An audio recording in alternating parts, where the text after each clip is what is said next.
নমস্কার, আশা করি সবাই ভালো আছেন। গল্প বাগিশের আরও একটি পর্বে সবাইকে স্বাগত জানাই। আজ আমাদের নিবেদন বিশ্বকবি রবীন্দ্রনাথ ঠাকুরের অমর সৃষ্টি মানভঞ্জন। তবে শুরু করা যাক। রমানাথ শীলের ত্রিতল অট্টালিকার সর্বোচ্চ তলের ঘরে গোপীনাথ শীলের স্ত্রী গিরিবালা বাস করে। শয়নকক্ষের দক্ষিণ দ্বারের সম্মুখে ফুলের টবে গুটিকতক বেলফুল এবং গোলাপ ফুলের গাছ। ছাদটি উচ্চ প্রাচীর দিয়ে ঘেরা। বহির্দৃশ্য দেখিবার জন্য প্রাচীরের মাঝে মাঝে একটি করিয়া ইট ফাঁক দেওয়া আছে। শোবার ঘরে নানা বেশ এবং বিবেশ বিশিষ্ট বিলাতি নারী মূর্তির বাঁধানো এনগ্রেভিং টাঙানো রহিয়াছে। কিন্তু প্রবেশদ্বারের সম্মুখবর্তী বৃহৎ আয়নার উপরে ষোড়শী গৃহস্বামিনীর যে প্রতিবিম্বটি পড়ে, তাহা দেওয়ালের কোনো ছবি অপেক্ষা সৌন্দর্যে ন্যূন নহে।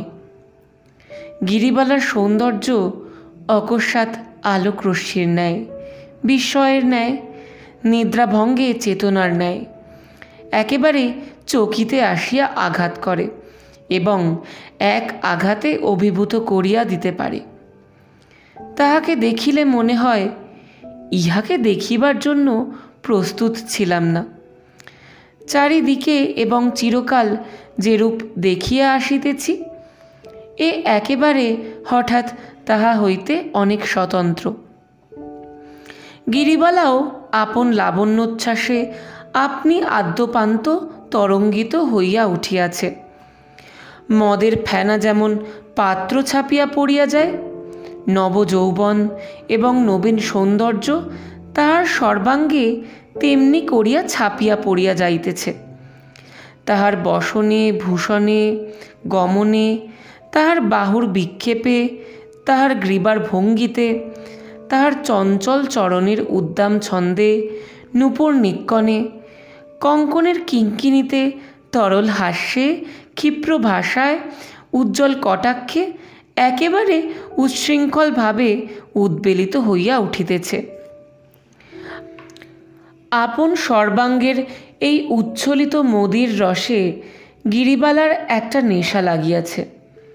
প্রায় দেখা যাইত একখানি কোমল রঙিন বস্ত্রে আপনার পরিপূর্ণ দেহখানি জড়াইয়া সে ছাতের উপরে অকারণে চঞ্চল হইয়া বেড়াইতেছে, যেন মনের ভিতরকার কোন এক অশ্রুত অব্যক্ত সঙ্গীতের তালে তালে তাহার অঙ্গ প্রত্যঙ্গ নৃত্য করিতে চাহিতেছে। আপনার অঙ্গকে নানা ভঙ্গিতে উৎক্ষিপ্ত বিক্ষিপ্ত প্রক্ষিপ্ত করিয়া তাহার যেন বিশেষ কি এক আনন্দ আছে।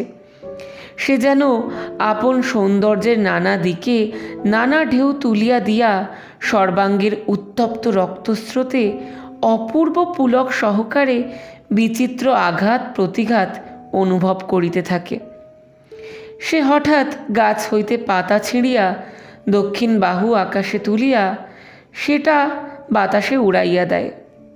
অমনি তাহার বালা বাজিয়া ওঠে, তাহার অঞ্চল বিশ্বস্ত হইয়া পড়ে। তাহার সুললিত বাহুর ভঙ্গিটি পিঞ্জরমুক্ত অদৃশ্য পাখির মতো অনন্ত আকাশে মেঘরাজ্যের অভিমুখে উড়িয়া চলিয়া যায়। হঠাৎ সে টব হইতে একটা মাটির ঢেলা তুলিয়া অকারণে ছুঁড়িয়া ফেলিয়া দেয়। চরণাঙ্গুলির উপর ভর দিয়া উচ্চ হইয়া দাঁড়াইয়া প্রাচীরের ছিদ্র দিয়া বৃহৎ বহির্জগৎটা একবার চট করিয়া দেখিয়া লয়, আবার ঘুরিয়া আঁচল ঘুরাইয়া চলিয়া আসে। আঁচলের চাবির গোছা ঝিনঝিন করিয়া বাজিয়া ওঠে। হয়তো আয়নার সম্মুখে গিয়া খোঁপা খুলিয়া ফেলিয়া অসময় চুল বাঁধিতে বসে। চুল বাঁধিবার দড়ি দিয়া কেশমূল বেষ্টন করিয়া সেই দড়ি কুন্দদন্ত পংক্তিতে দংশন করিয়া ধরে। দুই বাহু ঊর্ধ্বে তুলিয়া মস্তকের পশ্চাতে বেণীগুলিকে দৃঢ় আকর্ষণে কুণ্ডলায়িত করে। চুল বাঁধা শেষ করিয়া হাতের সমস্ত কাজ ফুরাইয়া যায়। তখন সে আলস্য ভরে কোমল বিছানার উপরে আপনাকে পত্রান্তরালোচ্যুত একটি জ্যোৎস্না লেখার মতো বিস্তীর্ণ করিয়া দেয়। তাহার সন্তানাদি নাই, ধনী গৃহে তাহার কোনো কাজকর্মও নাই। সে কেবল নির্জনে প্রতিদিন আপনার মধ্যে আপনি সঞ্চিত হইয়া শেষকালে আপনাকে আর ধারণ করিয়া রাখিতে পারিতেছে না। স্বামী আছে, কিন্তু স্বামী তাহার আয়ত্তের মধ্যে নাই। গিরিবালা বাল্যকাল হইতে যৌবনে এমন পূর্ণ বিকশিত হইয়া উঠিয়াও কেমন করিয়া তাহার স্বামীর চক্ষু এড়াইয়া গেছে।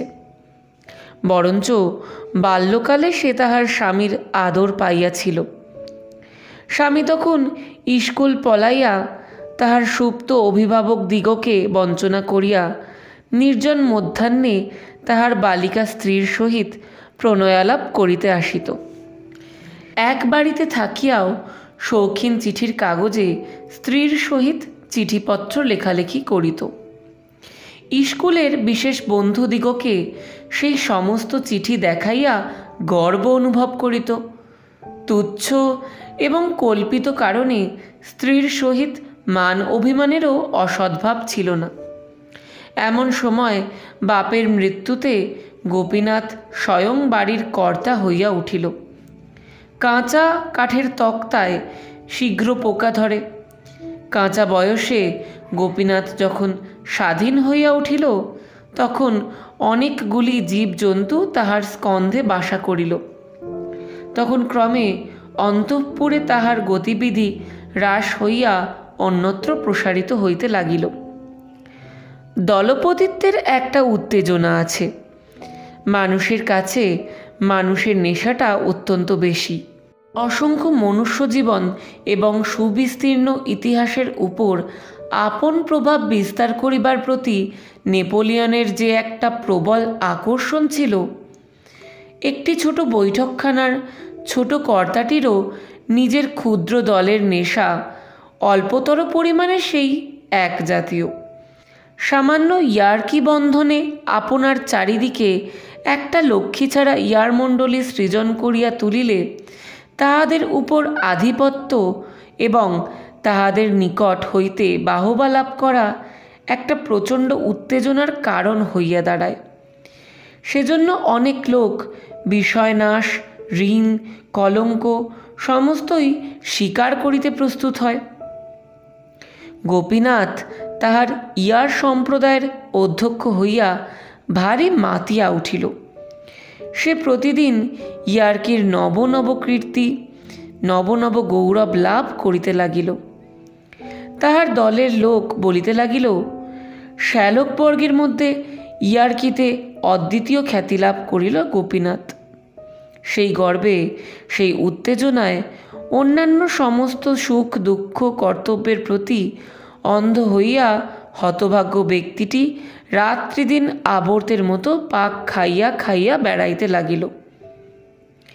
এইদিকে জগজ্জয়ী রূপ লইয়া আপন অন্তঃপুরে প্রজাহীন রাজ্যে শয়নগৃহের শূন্য সিংহাসনে গিরিবালা অধিষ্ঠান করিতে লাগিল।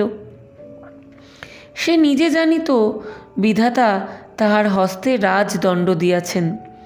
সে জানিত প্রাচীরের ছিদ্র দিয়া যে বৃহৎ জগৎখানি দেখা যাইতেছে, সেই জগৎটিকে সে কটাক্ষে জয় করিয়া আসিতে পারে। অথচ বিশ্ব সংসারের মধ্যে একটি মানুষকেও সে বন্দী করিতে পারে নাই। গিরিবালার একটি সুরসিকা দাসী আছে, নাম তার সুধ, অর্থাৎ সুধামুখী।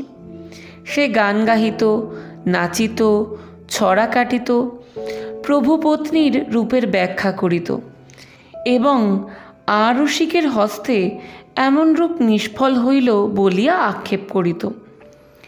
গিরিবালার যখন তখন এই সুধোকে নহিলে চলিত না। উল্টিয়া পাল্টিয়া সে নিজের মুখের শ্রী, দেহের গঠন, বর্ণের উচ্ছলতা সম্বন্ধে বিস্তৃত সমালোচনা শুনিত। মাঝে মাঝে তাহার প্রতিবাদ করিত। এবং পরম পুলকিত চিত্তে সুধোকে মিথ্যাবাদিনী চাটুভাষিনী বলিয়া গঞ্জনা করিতে ছাড়িত না। সুধো তখন শত শত শপথ সহকারে নিজের মতের অকৃত্রিমতা প্রমাণ করিতে বসিত। গিরিবালার পক্ষে তাহা বিশ্বাস করা নিতান্ত কঠিন হইত না। সুধো গিরিবালাকে গান শুনাইত, দাসখত দিলাম লিখে শ্রীচরণে। এই গানের মধ্যে গিরিবালা নিজের অলোক্তাঙ্কিত অনিন্দ সুন্দর চরণপল্লবের স্তব শুনিতে পাইত এবং একটি পদলুণ্ঠিত দাসের ছবি তাহার কল্পনায় উদিত হইত। কিন্তু হায়, দুটি শ্রীচরণ মলের শব্দে শূন্য হাতের উপরে আপন জয়গান ঝঙ্কৃত করিয়া বেড়ায়, তবু কোনো স্বেচ্ছাবিকৃত ভক্ত আসিয়া দাসখত লিখিয়া দিয়া যায় না। গোপীনাথ যাহাকে দাসখত লিখিয়া দিয়েছে তাহার নাম লবঙ্গ। সে থিয়েটারে অভিনয় করে। সে স্টেজের উপর চমৎকার মূর্ছা যাইতে পারে। সে যখন সানুনাসিক কৃত্রিম কাঁদুনির স্বরে হাঁপাইয়া হাঁপাইয়া টানিয়া টানিয়া আধ আধ উচ্চারণে প্রাণনাথ প্রাণেশ্বর করিয়া ডাক ছাড়িতে থাকে, তখন পাতলা ধুতির উপর ওয়েস্টকোট পরা ফুল মোজা মণ্ডিত দর্শক মণ্ডলী এক্সেলেন্ট এক্সিলেন্ট করিয়া উচ্ছ্বসিত হইয়া ওঠে। এই অভিনেত্রী লবঙ্গের অত্যাশ্চর্য ক্ষমতার বর্ণনা গিরিবালা ইতিপূর্বে অনেকবার তাহার স্বামীর মুখে শুনিয়াছে। তখনও তাহার স্বামী সম্পূর্ণরূপে পলাতক হয় নাই।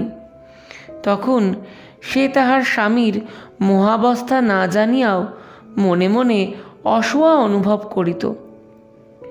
আর কোনো নারীর এমন কোনো মনোরঞ্জিনী বিদ্যা আছে যাহা তাহার নাই, ইহা সে সহ্য করিতে পারিত না।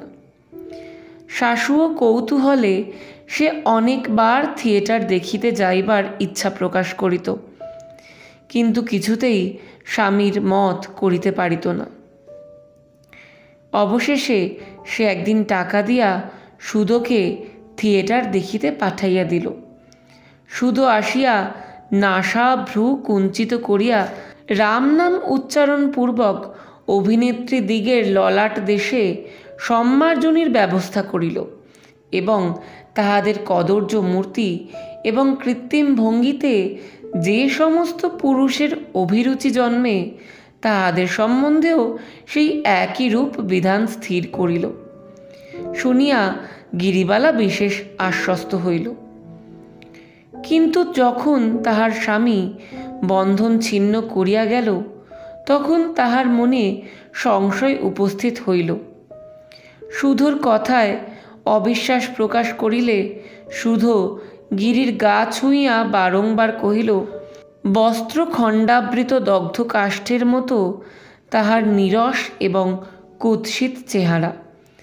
গিরি তাহার আকর্ষণী শক্তির কোনো কারণ নির্ণয় করিতে পারিল না এবং নিজের অভিমানে সাংঘাতিক আঘাতপ্রাপ্ত হইয়া জ্বলিতে লাগিল। অবশেষে একদিন সন্ধ্যাবেলায় সুধোকে লইয়া গোপনে থিয়েটার দেখিতে গেল। নিষিদ্ধ কাজের উত্তেজনা বেশি। তাহার হৃৎপিণ্ডের মধ্যে যে এক মৃদু কম্পন উপস্থিত হইয়াছিল, সে কম্পনাবেগে এই আলোকময় লোকময় বাদ্যসঙ্গীত মুখরিত দৃশ্যপট শোভিত রঙ্গভূমি তাহার চক্ষে দ্বিগুণ অরূপতা ধারণ করিল। তাহার সেই প্রাচীর বেষ্টিত নির্জন নিরানন্দ অন্তঃপুর হইতে এ কোন এক সুসজ্জিত সুন্দর উৎসব লোকের প্রান্তে আসিয়া উপস্থিত হইল। সমস্ত স্বপ্ন বলিয়া বোধ হইতে লাগিল। সেদিন মানভঞ্জন অপেরা অভিনয় হইতেছে। কখন ঘণ্টা বাজিল, বাদ্য থামিয়া গেল, চঞ্চল দর্শকগণ মুহূর্তে স্থির নিস্তব্ধ হইয়া বসিল। রঙ্গমঞ্চের সম্মুখবর্তী আলোকমালা উজ্জ্বলতর হইয়া উঠিল। পট উঠিয়া গেল। একদল সুসজ্জিত নটি ব্রজাঙ্গনা সাজিয়া সঙ্গীত সহযোগে নৃত্য করিতে লাগিল। দর্শকগণের করতালি এবং প্রশংসাবাদে নাট্যশালা থাকিয়া থাকিয়া ধ্বনিত কম্পিত হইয়া উঠিল। তখন গিরিবালার তরুণ দেহের রক্তলহরী উন্মাদনায় আলোড়িত হইতে লাগিল। সেই সঙ্গীতের তানে, আলোক ও আভরণের ছটায় এবং সম্মিলিত প্রশংসার ধ্বনিতে সে ক্ষণকালের জন্য সমাজ সংসার সমস্তই বিস্মৃত হইয়া গেল। মনে করিল এমন এক জায়গায় আসিয়াছে যেখানে বন্ধনমুক্ত সৌন্দর্যপূর্ণ স্বাধীনতার কোনো বাধা মাত্র নাই। শুধু মাঝে মধ্যে আসিয়া ভীতস্বরে কানে কানে বলে, বউ ঠাকরুন, এই বেলা বাড়ি ফিরিয়া চলো, দাদাবাবু জানিতে পারিলে লক্ষ্যা থাকিবে না। গিরিবালা সে কথায় কর্ণপাত করে না। তাহার মনে এখন আর কিছুমাত্র ভয় নাই। অভিনয় অনেক দূর অগ্রসর হইল। রাধার দুর্জয় মান হইয়াছে। সে মান সাগরে কৃষ্ণ আর কিছুতেই থই পাইতেছে না। কত অনুনয় বিনয়, সাধা সাধি, কাঁদা কাঁদি, কিছুতেই কিছু হয় না। তখন গর্ব ভরে গিরিবালার বক্ষ ফুলিতে লাগিল। কৃষ্ণের এই লাঞ্ছনায় সে যেন মনে মনে রাধা হইয়া নিজের অসীম প্রতাপ নিজে অনুভব করিতে লাগিল। কেহ যেন তাহাকে কখনো এমন করিয়া সাধে নাই। সে অবহেলিত, অপমানিত, পরিত্যক্ত স্ত্রী, কিন্তু তবু সে এক অপূর্ব মোহে স্থির করিল যে এমন করিয়া নিষ্ঠুরভাবে কাঁদাইবার ক্ষমতা তাহারও আছে। সৌন্দর্যের যে কেমন দোর্দণ্ড প্রতাপ তাহা সে কানে শুনিয়াছে, অনুমান করিয়াছে মাত্র। আজ দ্বীপের আলোকে, গানের সুরে, সুদৃশ্য রঙ্গমঞ্চের উপরে তাহা সুস্পষ্ট রূপে প্রত্যক্ষ করিল। নেশায় তাহার সমস্ত মস্তিষ্ক ভরিয়া উঠিল।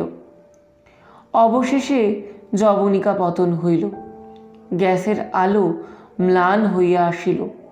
দর্শকগণ প্রস্থানের উপক্রম করিল। গিরিবালা মন্ত্রমুগ্ধের মতো বসিয়া রহিল। এখান হইতে উঠিয়া যে বাড়ি যাইতে হইবে এ কথা তাহার মনে ছিল না। সে ভাবিতেছিল অভিনয় বুঝি ফুরাইবে না, যবনিকা আবার উঠিবে, রাধিকার নিকট শ্রীকৃষ্ণের পরাভব, ইহা ছাড়া আর কোনো বিষয় উপস্থিত নাই। শুধু কহিল, বউ ঠাকুরন, করো কি, ওঠো, এখনই সমস্ত আলো নিবাইয়া দিবে। গিরিবালা গভীর রাত্রে আপন শয়নকক্ষে ফিরিয়া আসিল। কোণে একটি দ্বীপ মিটমিট করিতেছে। ঘরে একটি লোক নাই, শব্দ নাই। গৃহপ্রান্তে নির্জন শয্যার উপরে একটি পুরাতন মশারি বাতাসে অল্প অল্প দুলিতেছে। তাহার প্রতিদিনের জগৎ অত্যন্ত বিশ্রী বিরস এবং তুচ্ছ বলিয়া ঠেকিতে লাগিল। কোথায় সেই সৌন্দর্যময় আলোকময় সঙ্গীত রাজ্য, যেখানে সে আপনার সমস্ত মহিমা বিকীর্ণ করিয়া দিয়া জগতের কেন্দ্রস্থলে বিরাজ করিতে পারে, যেখানে সে অজ্ঞাত, অবজ্ঞাত, তুচ্ছ সাধারণ নারী মাত্র নহে। এখন হইতে সে প্রতি সপ্তাহেই থিয়েটার যাইতে আরম্ভ করিল। কালক্রমে সেই প্রথম মোহটা অনেক পরিমাণে হ্রাস হইয়া আসিল। এখন সে নটনটীদের মুখের রংচং, সৌন্দর্যের অভাব, অভিনয়ের কৃত্রিমতা সমস্ত দেখিতে পাইল। কিন্তু তবু তাহার নেশা ছুটিল না। রণসঙ্গীত শুনিলে যোদ্ধার হৃদয় যেমন নাচিয়া ওঠে, রঙ্গমঞ্চের পট উঠিয়া গেলেই তাহার বক্ষের মধ্যে সেইরূপ আন্দোলন উপস্থিত হইত। ওই যে সমস্ত সংসার হইতে স্বতন্ত্র, সুদৃশ্য, সমুচ্চ সুন্দর বেদিকার স্বর্ণলেখায় অঙ্কিত, চিত্রপটে সজ্জিত, কাব্য এবং সঙ্গীতের ইন্দ্রজালে মায়ামণ্ডিত, অসংখ্য মুগ্ধ দৃষ্টির দ্বারা আক্রান্ত, নেপথ্য ভূমির গোপনতার দ্বারা অপূর্ব রহস্যপ্রাপ্ত, উজ্জ্বল আলোকমালায় সর্বসমক্ষে সুপ্রকাশিত। বিশ্ববিজয়িনীর সৌন্দর্য রাজ্ঞীর পক্ষে এমন মায়া সিংহাসন আর কোথায় আছে? প্রথম যেদিন সে তাহার স্বামীকে রঙ্গভূমিতে উপস্থিত দেখিল এবং যখন গোপীনাথ কোনো নটির অভিনয়ে উন্মত্ত উচ্ছ্বাস প্রকাশ করিতে লাগিল, তখন স্বামীর প্রতি তাহার মনে প্রবল অবজ্ঞার উদয় হইল। সে জর্জরিত চিত্তে মনে করিল, যদি কখনো এমন দিন আসে যে তাহার স্বামী তাহার রূপে আকৃষ্ট হইয়া দগ্ধপক্ষ পতঙ্গের মতো তাহার পদতলে আসিয়া পড়ে এবং সে আপন চরণ নখরের প্রান্ত হইতে উপেক্ষা বিকীর্ণ করিয়া দিয়া অভিমান ভরে চলিয়া যাইতে পারে, তবেই তাহার এই ব্যর্থ রূপ, ব্যর্থ যৌবন সার্থকতা লাভ করিবে। কিন্তু সে শুভদিন আসিল কই? আজকাল গোপীনাথের দর্শন পাওয়াই দুর্লভ হইয়াছে।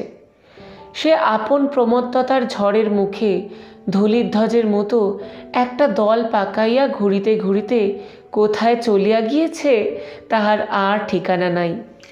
একদিন চৈত্র মাসের বাসন্তী পূর্ণিমায় গিরিবালা বাসন্তী রঙের কাপড় পরিয়া দক্ষিণ বাতাসে অঞ্চল উড়াইয়া ছাদের উপর বসিয়াছিল। যদিও ঘরে স্বামী আসে না, তবু গিরি উল্টিয়া পাল্টিয়া প্রতিদিন বদল করিয়া নূতন নূতন গহনায় আপনাকে সুসজ্জিত করিয়া তুলিত। হীরা মুকুতার আভরণ তাহার অঙ্গে প্রত্যঙ্গে একটি উন্মাদনা সঞ্চার করিত। ঝলমল করিয়া রুনুঝুনু বাজিয়া তাহার চারিদিকে একটি হিল্লোল তুলিতে থাকিত। আজ সে হাতে বাজুবন্ধ এবং গলায় একটি চুনি ও মুক্তার কণ্ঠি পরিয়াছে এবং বাম হস্তের কনিষ্ঠ অঙ্গুলিতে একটি নীলার আংটি দিয়াছে। শুধু পায়ের কাছে বসিয়া মাঝে মাঝে তাহার নিটোল কোমল রক্তোৎপল পদপল্লবে হাত বুলাইতেছিল এবং অকৃত্রিম উচ্ছ্বাসের সহিত বলিতেছিল, আহা বউ ঠাকুরুন, আমি যদি পুরুষ মানুষ হইতাম তাহা হইলে এই পা দুখানি বুকে লইয়া মরিতাম। গিরিবালা সগর্বে হাসিয়া উত্তর দিতেছিল, বোধ করি বুকে না লইয়াই মরিতে হইত। তখন কি আর এমন করিয়া পা ছড়াইয়া দিতাম? আর বকিস নে, তুই সেই গানটা গা। শুধু সেই জ্যোৎস্না প্লাবিত নির্জন ছাদের উপর গাহিতে লাগিল, দাসখত দিলেন লিখে শ্রীচরণে, সকলে সাক্ষী থাকুক বৃন্দাবনে। তখন রাত্রি 10টা। বাড়ির আর সকলে আহারাদি সমাধা করিয়া ঘুমাইতে গিয়াছে। এমন সময় আতর মাখিয়া উড়ানি উড়াইয়া হঠাৎ গোপীনাথ আসিয়া উপস্থিত হইল। শুধু অনেকখানি জীব কাটিয়া 7 হাত ঘোমটা টানিয়া ঊর্ধ্বশ্বাসে পলায়ন করিল। গিরিবালা ভাবিল তাহার দিন আসিয়াছে। সে মুখ তুলিয়া চাহিল না। সে রাধিকার মতো গুরুমান ভরে অটল হইয়া বসিয়া রহিল, কিন্তু দৃশ্যপট উঠিল না। শিখিপুচ্ছ চূড়া পায়ের কাছে লুটাইল না। কেহ রাগিনীতে গাহিয়া উঠিল না, কেন পূর্ণিমা আধার কর লুকায়ে বদন শশী? সঙ্গীতহীন নিরস কণ্ঠে গোপীনাথ বলিল, একবার চাবিটা দাও দেখি। এমন জ্যোৎস্নায়, এমন বসন্তে, এতদিনের বিচ্ছেদের পর এই কি প্রথম সম্ভাষণ? কাব্যে, নাটকে, উপন্যাসে যাহা লেখে তাহার আগা গোড়াই মিথ্যা কথা। অভিনয় মঞ্চেই প্রণয় গান গাহিয়া পায়ে আসিয়া লুটাইয়া পড়ে এবং তাহাই দেখিয়া যে দর্শকের চিত্ত বিগলিত হইয়া যায়, সেই লোকটি বসন্ত নিশীতে গৃহছাদে আসিয়া আপন অনুপমা যুবতী স্ত্রীকে বলে, ওগো একবার চাবিটা দাও দেখি। তাহাতে না আছে রাগিনী, না আছে প্রীতি, তাহাতে কোনো মোহ নাই, মাধুর্য নাই, তাহা অকিঞ্চিৎকর। এমন সময় দক্ষিণে বাতাস জগতের সমস্ত অপমানিত কবিত্বের মর্মান্তিক দীর্ঘ নিঃশ্বাসের মতো হু হু করিয়া বহিয়া গেল। টব ভরা ফুটন্ত বেল ফুলের গন্ধ ছাদময় ছড়াইয়া দিয়া গেল। গিরিবালার চূর্ণ অলক চোখে মুখে আসিয়া পড়িল এবং তাহার বাসন্তী রঙের সুগন্ধি আঁচল অধীরভাবে যেখানে সেখানে উড়িতে লাগিল।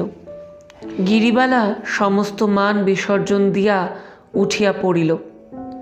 স্বামীর হাত ধরিয়া বলিল, চাবি দিব এখন, তুমি ঘরে চলো। আজ সে কাঁদিবে, কাঁদাইবে, তাহার সমস্ত নির্জন কল্পনাকে সার্থক করিবে, তাহার সমস্ত ব্রহ্মাস্ত্র বাহির করিয়া বিজয়ী হইবে, ইহা সে দৃঢ় সংকল্প করিয়াছে। গোপীনাথ কহিল, আমি বেশি দেরি করিতে পারিব না, তুমি চাবি দাও। গিরিবালা কহিল, আমি চাবি দিব এবং চাবির মধ্যে যাহা কিছু আছে সমস্ত দিব, কিন্তু আজ রাত্রে তুমি কোথাও যাইতে পারিবে না। গোপীনাথ বলিল, সে হইবে না, আমার বিশেষ দরকার আছে। গিরিবালা বলিল, তবে আমি চাবি দিব না। গোপী বলিল, দিবে না বই কি, কেমন না দাও দেখিব। বলিয়া সে গিরিবালার আঁচলে দেখিল চাবি নাই। ঘরের মধ্যে ঢুকিয়া তাহার আয়নার বাক্সর দেরাজ খুলিয়া দেখিল তাহার মধ্যেও চাবি নাই। তাহার চুল বাঁধিবার বাক্স জোর করিয়া ভাঙিয়া খুলিল। তাহাতে কাজল লতা, সিঁদুরের কৌটা, চুলের দড়ি প্রভৃতি বিচিত্র উপকরণ আছে, চাবি নাই।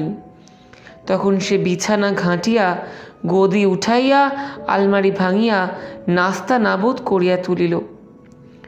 গিরিবালা প্রস্তর মূর্তির মতো শক্ত হইয়া দরজা ধরিয়া ছাদের দিকে চাহিয়া দাঁড়াইয়া রইল। ব্যর্থ মনোরথ গোপীনাথ রাগে গড়গড় করিতে করিতে আসিয়া বলিল, চাবি দাও বলিতেছি, নহিলে ভালো হইবে না। গিরিবালা উত্তর মাত্র দিল না। তখন গোপী তাহাকে চাপিয়া ধরিল এবং তাহার হাত হইতে বাজুবন্ধ, গলা হইতে কণ্ঠি, অঙ্গুলি হইতে আংটি ছিনিয়া লইয়া তাহাকে লাথি মারিয়া চলিয়া গেল। বাড়ির কাহারও নিদ্রাভঙ্গ হইল না। পল্লীর কেহ কিছুই জানিতে পারিল না। জ্যোৎস্না রাত্রি তেমনি নিস্তব্ধ হইয়া রহিল। সর্বত্র যেন অখণ্ড শান্তি বিরাজ করিতেছে। কিন্তু অন্তরের চিৎকার ধ্বনি যদি বাহিরে শোনা যাইত, তবে সেই চৈত্র মাসের সুখ সুপ্ত জ্যোৎস্না নিশীথিনী অকস্মাৎ তীব্রতম আর্তস্বরে দীর্ণ বিদীর্ণ হইয়া যাইত। এমন সম্পূর্ণ নিঃশব্দে এমন হৃদয় বিদারণ ব্যাপার ঘটিয়া থাকে। অথচ সে রাত্রিও কাটিয়া গেল। এমন পরাভব, এত অপমান গিরিবালা সুধোর কাছেও বলিতে পারিল না। মনে করিল, আত্মহত্যা করিয়া এই অতুল রূপ যৌবন নিজের হাতে খণ্ড খণ্ড করিয়া ভাঙিয়া ফেলিয়া সেই আপন অনাদরের প্রতিশোধ লইবে। কিন্তু তখনই মনে পড়িল, তাহাতে কাহারও কিছু আসিবে যাইবে না। পৃথিবীর যে কতখানি ক্ষতি হইবে তাহা কেহ অনুভব করিবে না। জীবনেও কোনো সুখ নাই, মৃত্যুতেও কোনো সান্ত্বনা নাই। গিরিবালা বলিল, আমি বাপের বাড়ি চলিলাম। তাহার বাপের বাড়ি কলিকাতা হইতে দূরে। সকলেই নিষেধ করিল, কিন্তু বাড়ির কর্ত্রী নিষেধও শুনিল না, কাহাকে সঙ্গেও লইল না। এদিকে গোপীনাথও সদলবলে নৌকা বিহারে কতদিনের জন্য কোথায় চলিয়া গিয়াছে কেহ জানে না। গান্ধর্ব থিয়েটারে গোপীনাথ প্রায় প্রত্যেক অভিনয়ই উপস্থিত থাকিত। সেখানে মনোরমা নাটকে লবঙ্গ মনোরমা সাজিত এবং গোপীনাথ সদলে সম্মুখের সারে বসিয়া তাহাকে উচ্চৈস্বরে বাহবা দিত এবং স্টেজের উপর তোড়া ছুঁড়িয়া ফেলিত। মাঝে মাঝে একদিন গোলমাল করিয়া দর্শকের অত্যন্ত বিরক্তিভাজন হইত। তথাপি রঙ্গভূমির অধ্যক্ষগণ তাহাকে কখনো নিষেধ করিতে সাহস করে নাই। অবশেষে একদিন গোপীনাথ কিঞ্চিত মত্তাবস্থায় গ্রিনরুমের মধ্যে প্রবেশ করিয়া ভারী গোল বাঁধাইয়া দিল। কি এক সামান্য কাল্পনিক কারণে সে আপনাকে অপমানিত জ্ঞান করিয়া কোনো নটিকে গুরুতর প্রহার করিল। তাহার চিৎকারে এবং গোপীনাথের গালি বর্ষণে সমস্ত নাট্যশালা চকিত হইয়া উঠিল। সেদিন অধ্যক্ষগণ আর সহ্য করিতে না পারিয়া গোপীনাথকে পুলিশের সাহায্যে বাহির করিয়া দেয়। গোপীনাথ এই অপূর্ব অপমানের প্রতিশোধ লইতে কৃতনিশ্চয় হইল। থিয়েটারওয়ালারা পূজার 1 মাস পূর্ব হইতে নূতন নাটক মনোরমার অভিনয় খুব আড়ম্বর সহকারে ঘোষণা করিয়াছে। বিজ্ঞাপনের দ্বারা কলিকাতা শহরটাকে কাগজে মুড়িয়া ফেলিয়াছে। রাজধানীকে যেন সেই বিখ্যাত গ্রন্থকারের নামাঙ্কিত নামাবলী পড়াইয়া দিয়াছে। এমন সময় গোপীনাথ তাহাদের প্রধান অভিনেত্রী লবঙ্গকে লইয়া বোটে চড়িয়া কোথায় অন্তর্ধান হইল। তাহার আর সন্ধান পাওয়া গেল না। থিয়েটারওয়ালারা হঠাৎ অকুল পাথারে পড়িয়া গেল। কিছুদিন লবঙ্গের জন্য অপেক্ষা করিয়া অবশেষে এক নূতন অভিনেত্রীকে মনোরমার অংশ অভ্যাস করাইয়া লইল। তাহাতে তাহাদের অভিনয়ের সময় পিছাইয়া গেল, কিন্তু বিশেষ ক্ষতি হইল না। অভিনয়স্থলে দর্শক আর ধরে না। শত শত লোক দ্বার হইতে ফিরিয়া যায়। কাগজেও প্রশংসার সীমা নাই। সে প্রশংসা দূরদেশে গোপীনাথের কানে গেল। সে আর থাকিতে পারিল না। বিদ্বেষে এবং কৌতূহলে পূর্ণ হইয়া সে অভিনয় দেখিতে আসিল। প্রথম পট উৎক্ষেপে অভিনয়ের আরম্ভ ভাগে মনোরমা দিনহীন বেশে দাসীর মতো তাহার শ্বশুরবাড়িতে থাকে।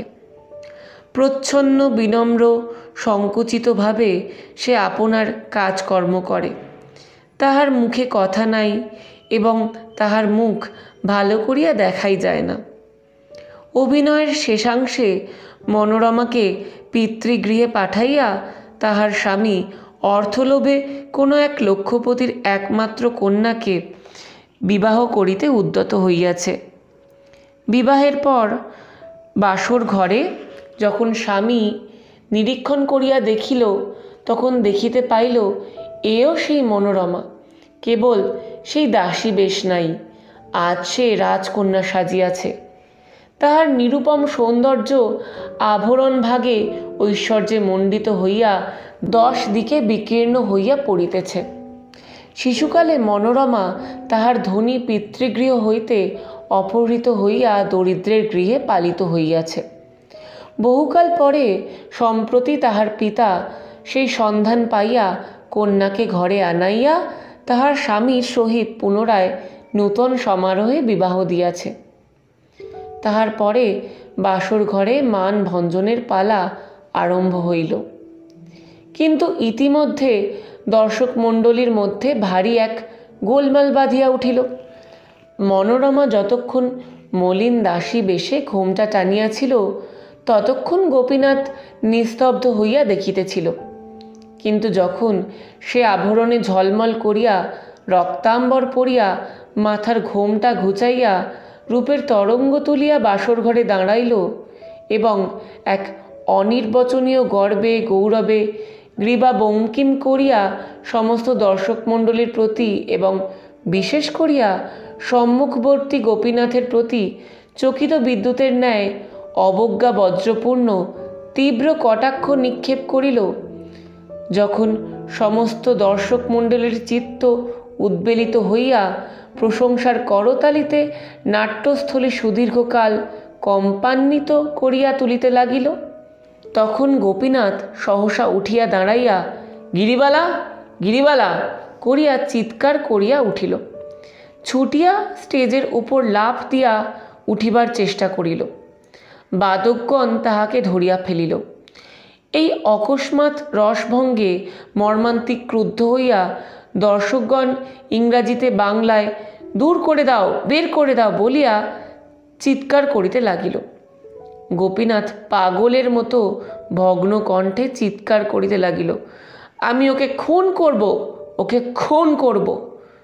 পুলিশ আসিয়া গোপীনাথকে ধরিয়া টানিয়া বাহির করিয়া লইয়া গেল। সমস্ত কলিকাতা শহরের দর্শক দুই চক্ষু ভরিয়া গিরিবালার অভিনয় দেখিতে লাগিল। কেবল গোপীনাথ সেখানে স্থান পাইল না। তো কেমন লাগলো আজকের পর্ব জানান কমেন্টের মাধ্যমে। আর যদি ভালো লেগে থাকে তাহলে ছোট্ট একটা লাইক আর চ্যানেলটি সাবস্ক্রাইব করে আমাদের সঙ্গে থাকবেন। দেখা হচ্ছে পরের পর্বে। সবাই সুস্থ থাকবেন, ভালো থাকবেন, আনন্দে থাকবেন।